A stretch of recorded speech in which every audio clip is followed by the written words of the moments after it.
To give you some context, back in July of 2013, a YouTuber named Frank, who runs the channel Exploring Abandoned Mines and Unusual Places, uploaded a video titled The Horton Mine, Encountering a Ghost in a Haunted Abandoned Mine.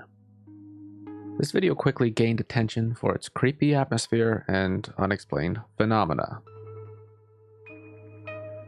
Frank describes the Horton Mine as being one of the eeriest places he's ever explored, largely due to its decaying state and the presence of ominous, dangling chains throughout the tunnel. And during the exploration, viewers are captivated when one of these chains started swinging on its own, seemingly with no explanation. But the reality is there's actually several chains that are swinging. The one chain on the right, that swings greatly. And then all the chains on the left leading up to where he's standing are moving gently, almost as if somebody brushed past them. Fast forward 1 year later, and Frank revisits the Horton Mine to capture what he believed are more paranormal encounters. This time, the stakes were higher, as viewers heard strange echoing noises deep within the mine. Like something, or someone, or some people were lurking in the darkness. But what's exactly causing these noises? Let's keep digging.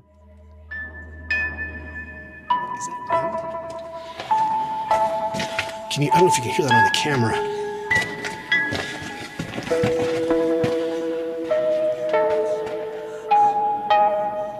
Do you hear that? It turns out that Horton Mine wasn't Frank's only spooky adventure. Because in December of 2017, he uploaded another video, this time exploring the abandoned mine and mill on Deadwood Creek. This video was mostly a standard exploration until something bizarre happened near the end. A chunk of wood suddenly flies from a pile towards him. Frank's reaction?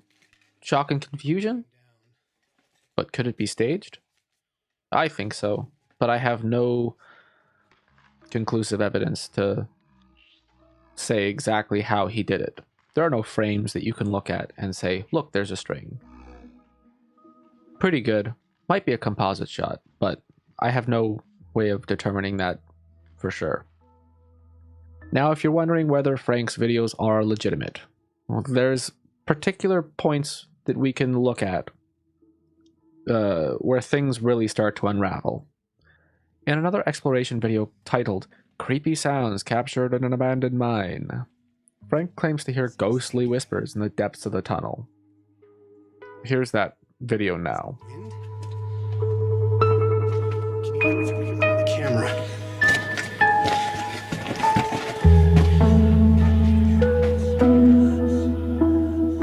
Do you hear that? Stop.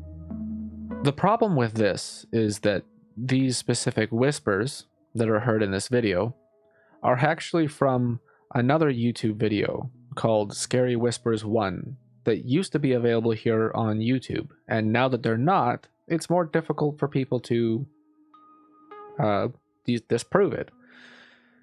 It's more difficult for people to link them and then disprove it. But here's the funny thing about the internet. If you post something on the internet, chances are it's always going to be there somewhere. It took me longer than I'd care to admit, but I managed to find that sound clip, and here it is now.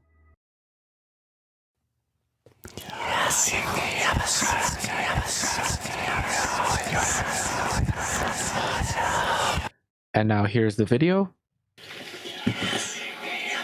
Well, I don't know what that is. That doesn't sound like wind, but that's crazy. It's the same. Now, if you're willing to agree and accept that this whisper is fabricated, specifically for the purposes of the flashlight he's reviewing, because he's selling the flashlight, he's got an affiliate link, so it's pretty clear that they're identical.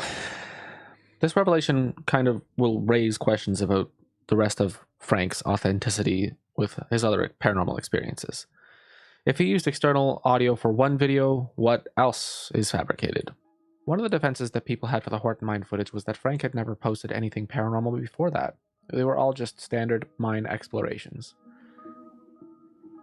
But that's not entirely accurate, because back in 2012, before the Horton Mine video, Frank uploaded a video called Black Widow Mine Exploration Ghost Caught on Tape. The problem with that video is that it did so incredibly well, like multitudes better than any of his other videos. And when you discover a possibility of boosting your video's views by faking ghost footage, normally normal people would jump on that and fabricate a whole bunch of ghost evidence. But if you're planning on doing that, then I hope that you would at least have the common decency to tell people that it's fake, instead of leading people on with false information. All of the things that we've captured in our paranormal investigations are authentic things that we experienced during the investigation and upon review of the videos for the investigation. I'm currently working on editing the most recent one, another St. Joseph's Cemetery investigation. So far, I've caught nothing, but I'm only about 40 minutes into the footage, and there's around 3 hours of the footage left to go through, but so far there's nothing been captured anywhere. When you improve your equipment to the point where you can get a clear understanding of everything that's happening around you, chances are you're going to find that your evidence disappears. During our Crown Cemetery investigation, we caught several EVPs through the spirit box, or the radio that we had programmed in between stations. Now, they do definitely sound like voices, but radio interference is a really common problem. Like, any radio frequency that can possibly intercept that specific hertz frequency that we've set our radio to could give us false results, and that's my best guess of what's actually happening. Anyways, back to the topic at hand. So the ghost in the Black Widow Mine exploration Ghost Caught on Camera, or tape, turned out to be nothing more than a reflection of Frank's flashlight on the wall of the mine. And Frank realized the potential for these views after his video gained so much popularity, like 6 million views. Something like that. I'm actually not sure about that. I'll look that up and then possibly cut this part of the video out. Whoop. So he decided he was going to start leaning into this spooky angle. Where'd that go? So it seems like Frank kind of realized the potential for his video after getting so many views, how much popularity it gained. He decided to lean into the spooky angle for future uploads. If we take a look at Frank's most viewed videos, you'll notice a pattern. The ones that involve paranormal encounters are consistently on top. And look, we get it. Everyone wants their content to go viral. It's only natural to chase the views, especially when your audience is hooked on the mystery. But at this point, we have enough evidence to suggest that Frank's paranormal content is more about entertaining than authentic ghost hunting. But the problem that I have with it is that he is claiming that it's authentic, and thus lying to his audience, and therefore this video. So what's the verdict on the Horton Mine footage? While it's fun to get caught up in the thrill of a ghostly encounter, it's clear that much of Frank's content is likely staged.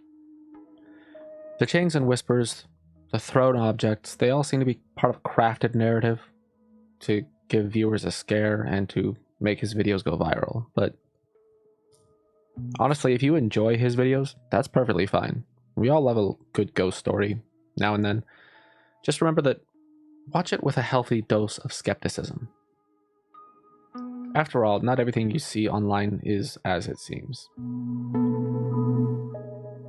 If you enjoyed this breakdown, don't forget to like, subscribe, hit the notification bell for more debunking content. Got a spooky video you want me to investigate?